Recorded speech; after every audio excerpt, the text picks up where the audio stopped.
I was asked to make a video about doing picot stitches.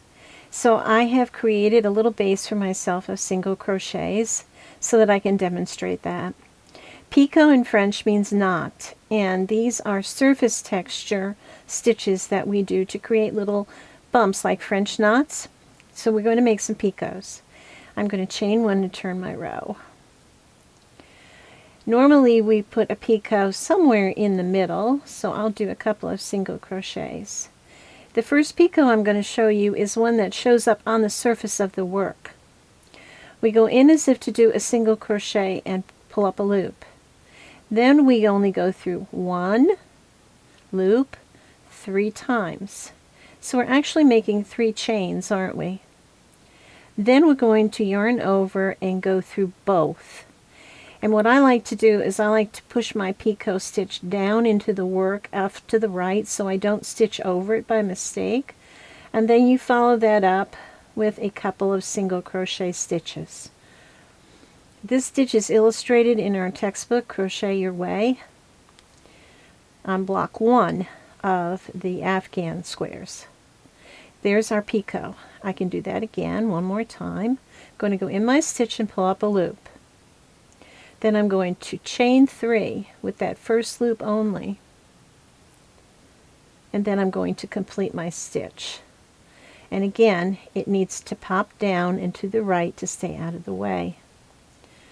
Now if for some reason it does end up behind the work, you can just pull it to the front. And then you get a nice little knot on the front of your work. It's fun to add to plain single crochet rows in anything you might be making, like a cowl or a hat. It gives it more dimension. Now the other way that we do picots, the more common way people think of picots, is on the edge. So I'm going to turn around here. Now let's say I want to make a picot edge to this. I can single crochet in here, and I'll do another one to give myself some stability here. Okay, now I can chain 3, and that's usually what you're going to use, are 3 stitches. I'm going to come back and slip stitch in the first chain I made. I have my little picot knot, and then I might do 3 more single crochets or something like that in between. So there I have a picot on the edge of my work. Now the other way that we often make them is we do some chains, then we might do 3 more, and we go back in this first one and slip stitch so that we have our little picot knot, chain 3 more,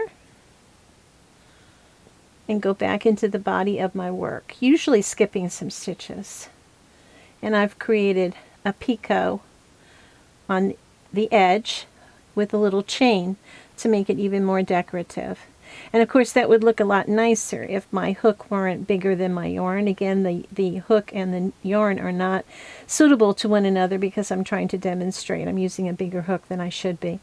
So there's 3 different ways to make picots. You can make them on the surface of your work, you can make them right on the edge, and you can put them into a chain so that you have a little V-stitch with a picot on top, like a little mountain peak. That's the mystery of picots. Usually a chain 3, you go back to the beginning, slip stitch at the beginning chain, and you've got a picot knot.